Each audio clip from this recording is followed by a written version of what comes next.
Nada é tão ruim que não possa piorar. E pela primeira vez nos últimos 6 anos eu não tô falando da situação da direita. E aí, meus amigos? Bom ou não? Então, eu sei que o assunto na boca do povo é a Magnitsky e agora o programa Mais Médicos, que levou à perda de visto, inclusive do coordenador da COP30. Vou falar brevemente sobre isso, só pra gente dar um refresh no que foi, no meu ponto de vista, a mão de obra escrava para sustentar ditaduras em plenos anos 2000. Mas esse não será o tema principal do vídeo?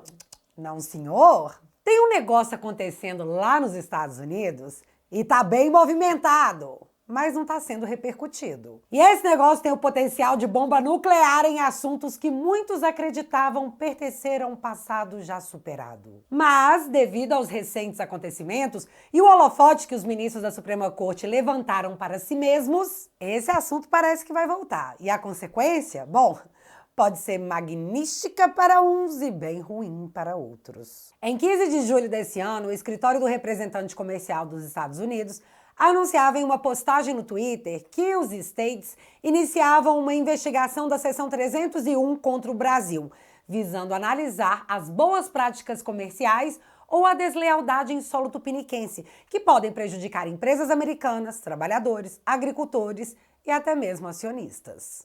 Esse anúncio perante ao comunicado de perda de vistos dos ministros parece que passou meio batido, mas só para nós. Para eles, ao que parece, não. No que está prometendo se tornar algo mais que interessante. Algo magnífico. E como essa investigação pode jogar a caca toda no ventilador e se tornar um escândalo mundial sem precedentes, com consequências magníficas, é o que você vai descobrir agora. Seja você um espectador frequente aqui do canal, um curioso, ou sei lá, um assessor olimpiano que tá querendo saber o que tá pegando, chega mais, deixa eu te atualizar.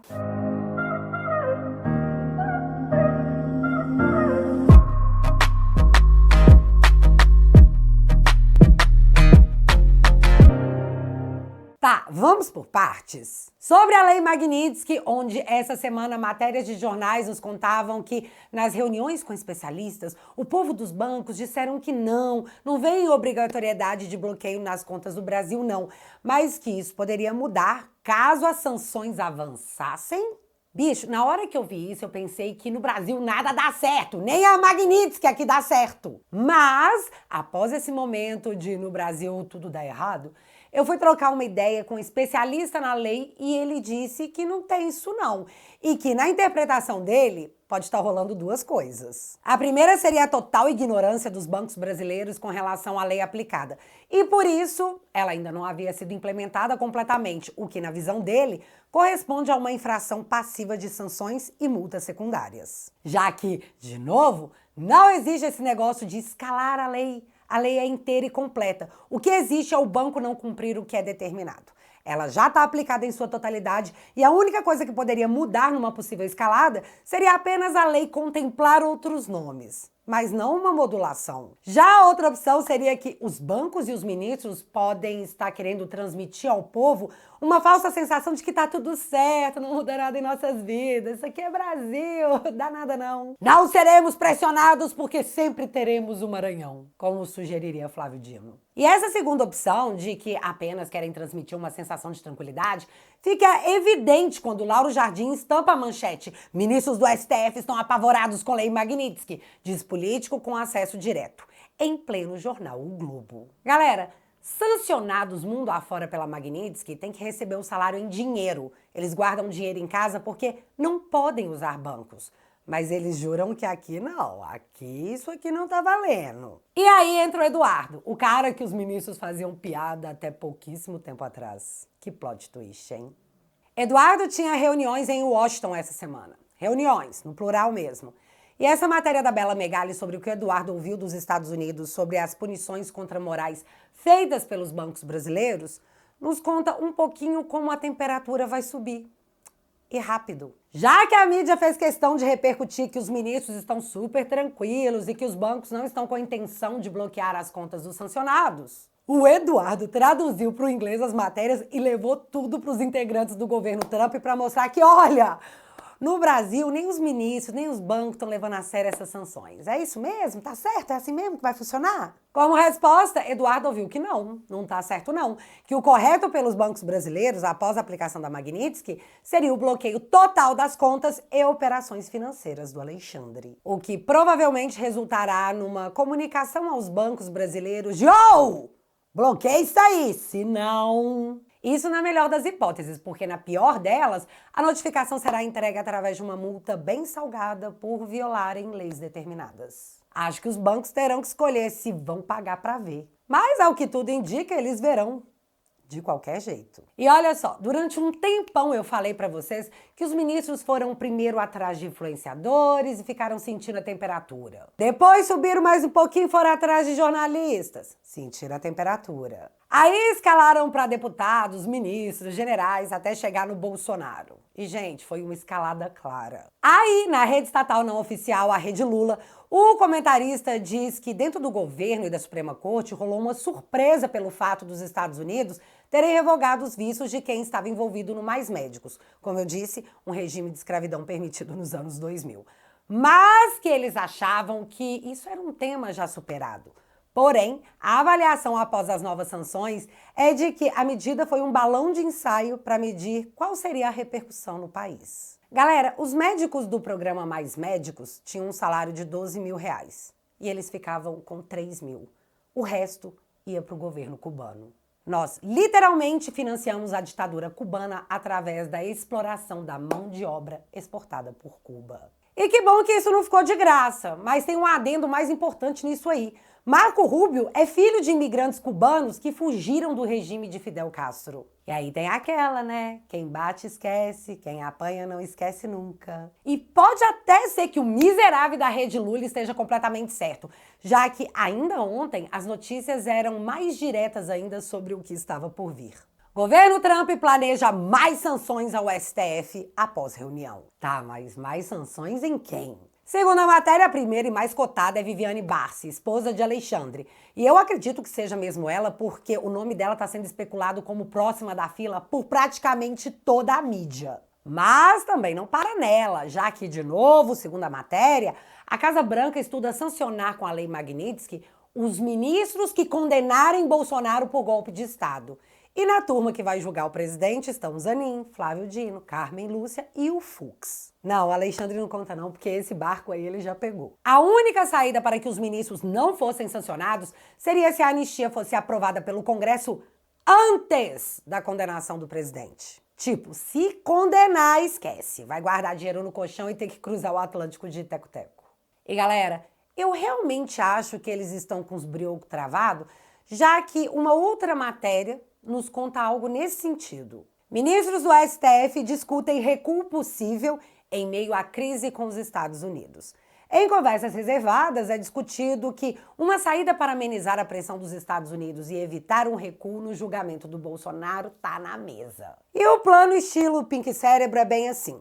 Eles vão condenar todo mundo, mas aí depois o Congresso passa uma anistia e o Supremo não vai interferir, vai dizer que o Congresso é soberano, que eles têm que respeitar as decisões do Legislativo. Isso tudo para não saírem como arregões e tentar manter alguma coisa de dignidade perante esse caso, que eu tenho certeza será tema das faculdades de Direito em pouquíssimos anos. O maior julgamento político já promovido pela Justiça do Brasil. Mas não vai dar certo, já que a proposta é: passa a anistia antes de condenar a coleguinha, senão esteja sancionado por violações dos direitos humanos e prática de perseguição política. E só para ter certeza de que o Trump não tá zoando, que isso não é apenas uma trollagem, o Laranjão veio a público novamente nessa quinta-feira dizer que Bolsonaro é um cara honesto, vítima de uma perseguição política, e que as práticas comerciais que o Brasil adota são nocivas aos Estados Unidos. E note que, antes dele falar sobre as práticas comerciais, ele citou o Bolsonaro, ou seja,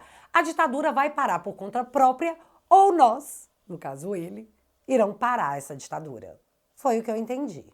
E agora eu posso dizer tranquilamente, ufa, que o Brasil vive sim uma ditadura do judiciário, já que a pesquisa de ontem perguntou para o povo brasileiro exatamente isso, se eles achavam que o Brasil vivia numa ditadura do judiciário, onde a maioria respondeu que sim, vivemos. E pra vocês entenderem onde a coisa tá chegando, Ontem o Alexandre disse que as redes sociais tinham que ser regulamentadas porque os pais não conseguem controlar o que os filhos fazem nas redes sociais. Então, já que os pais não conseguem obter esse controle, o Estado vai controlar. Cara, que coisa triste. Essa pesquisa também mediu a aprovação dos ministros e não é surpresa para ninguém que o resultado é de que nenhum dos 11 ministros tem a aprovação maior do que a rejeição. O top 3 de rejeitados são Gilmar Mendes, Barroso e ele, o protagonista da coisa toda, o imperador sancionado, Alexandre de Moraes. E dito tudo isso, você deve estar se perguntando, mas Bárbara, só a primeira turma poderá ser sancionada? E os outros ministros? E o Gilmar? O cara é o primeiro a apoiar os atos do Alexandre publicamente. O primeiro e quase o único, né? Que tá todo mundo meio caladinho ultimamente. E é aí que entra o tema principal e até o momento ignorado pela mídia brasileira, mas em andamento pelos Estados Unidos, conforme eles mesmos disseram que fariam. As investigações pela Seção 301. Tchan, tchan, tchan.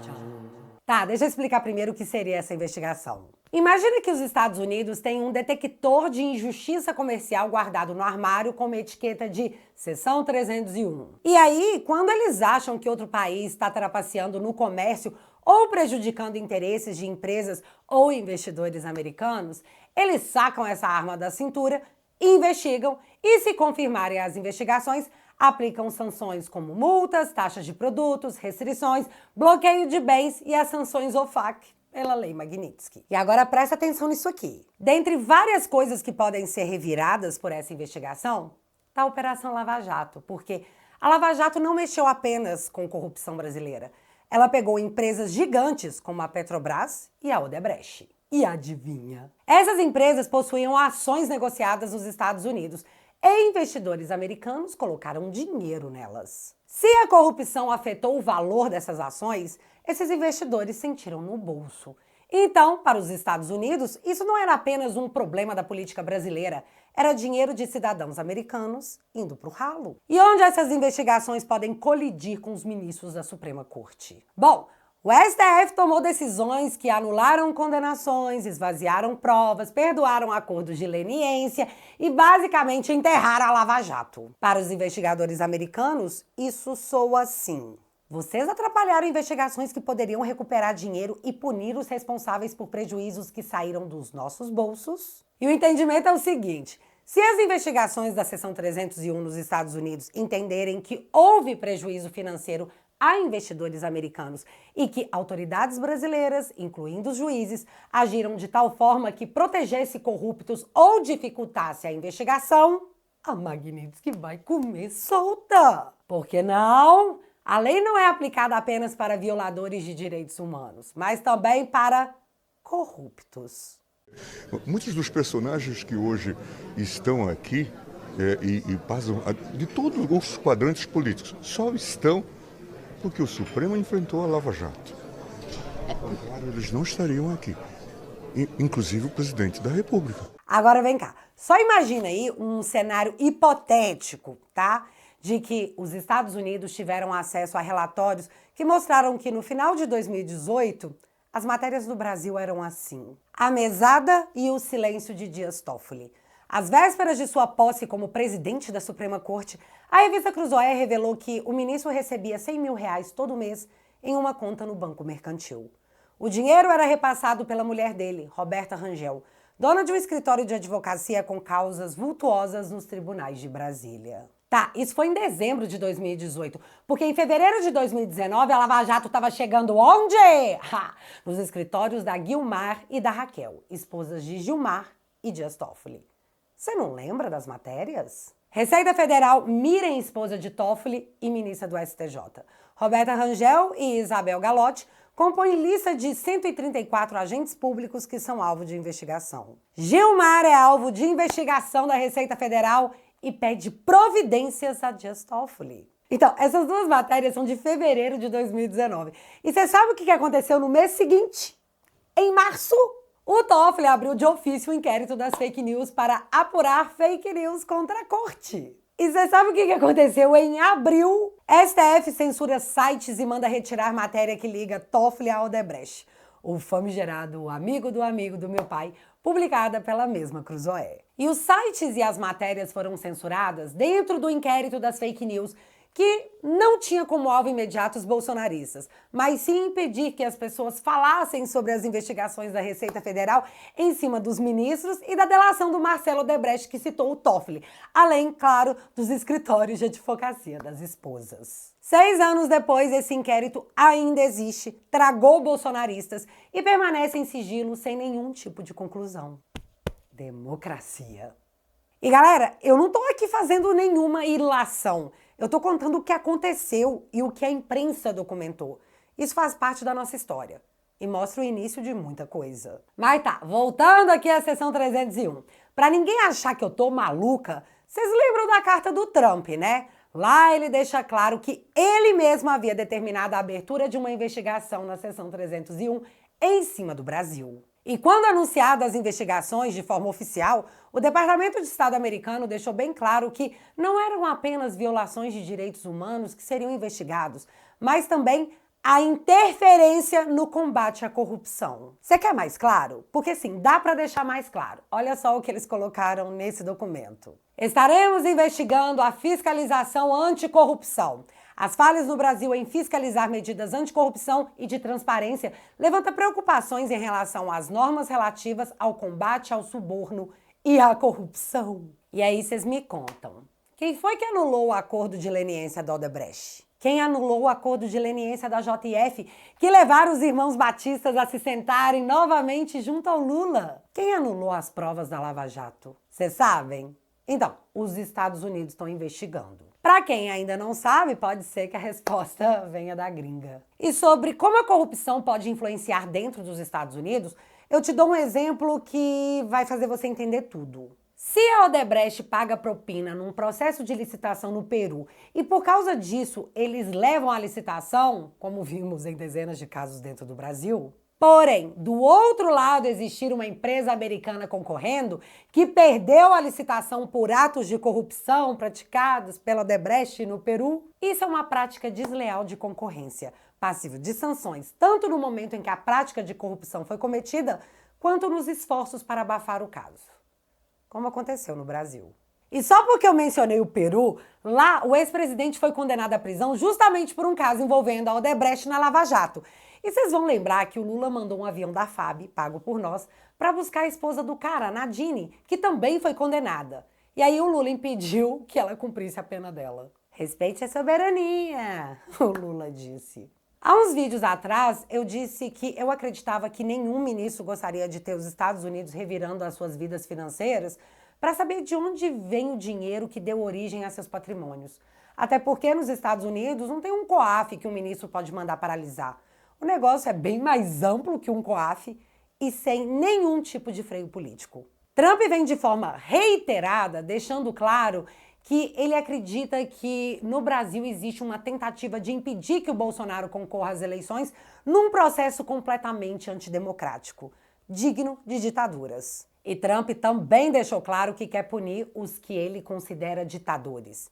E para isso, os caras estão buscando embasamento para suas decisões. E já dizia aquele velho ditado popular, né? Quem procura, acha.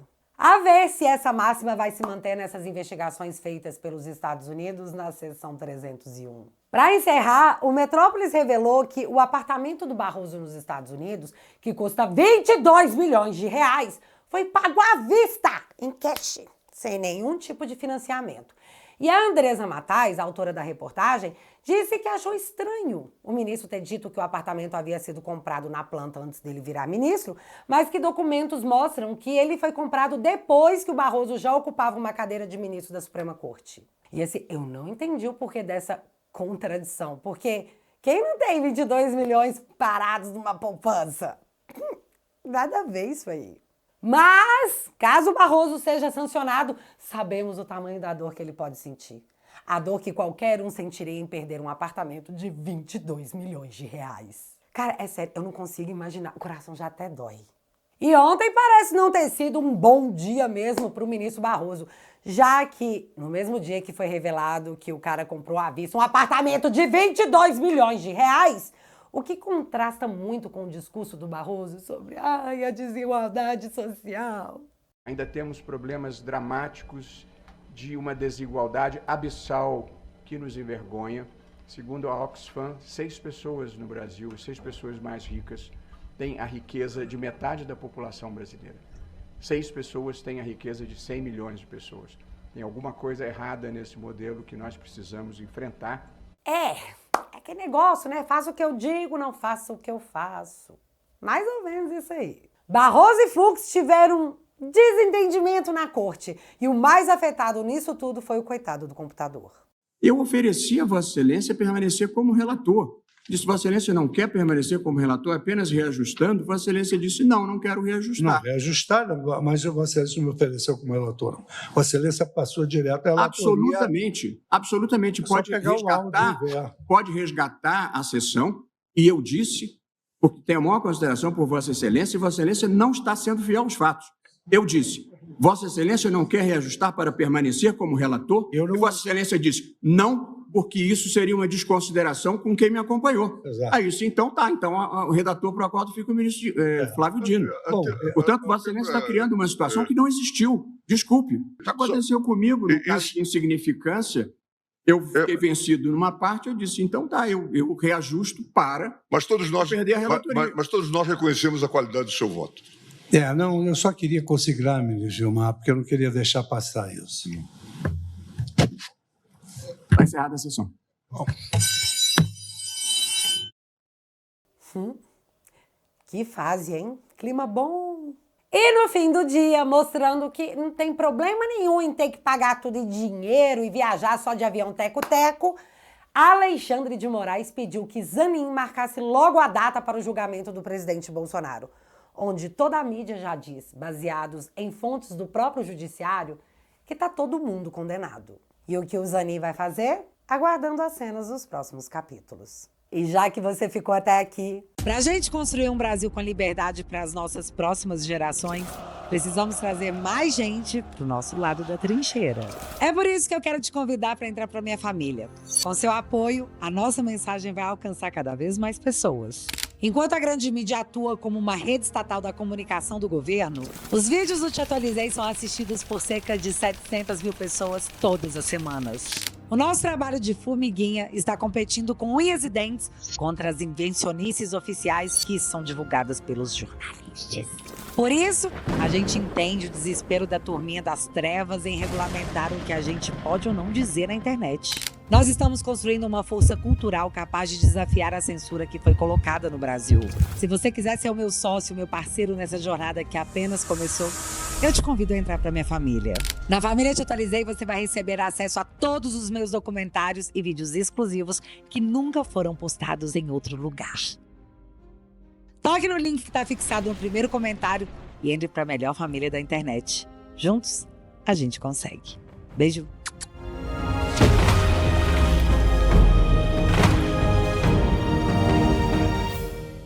O Te Atualizei.app é uma plataforma de vídeos exclusivos com apps para baixar tanto no Android quanto no iOS. Mas mais que isso, hoje nós somos uma rede em que você pode postar textos e vídeos e conversar em tempo real com todo mundo que está tão indignado ou esperançoso como você. E como eu. E funciona como uma troca. Com 10 bonoros por mês, você entra para a melhor família da internet, financia o meu trabalho, os meus advogados e essa jornada, que pode ter certeza, mal começou. E de retorno, você tem acesso a todo o conteúdo da família Te Atualizei. E pra galera que não gosta de renovações, assinando o plano vitalício, você leva de brinde esse copo exclusivo que vai fazer o maior sucesso no churrasco quando emburrar a cara da sua prima petista. Colabore para esse momento acontecer. Então, se você quiser e puder, o link vai estar fixado aqui no primeiro comentário e desde já, muito obrigada. Mas agora eu quero saber de vocês. Zanin vai marcar esse julgamento rápido ou ele vai sentar no cantinho do pensamento para descobrir se comprar agora só em dinheiro seria um inconveniente na vida dele? Me conta aqui nos comentários que eu quero saber. E se você ainda não é inscrito aqui no meu canal, meu amigo, se inscreve e deixa seu like. Porque você já sabe, acontecendo alguma coisa de relevante ou irrelevante, a gente volta.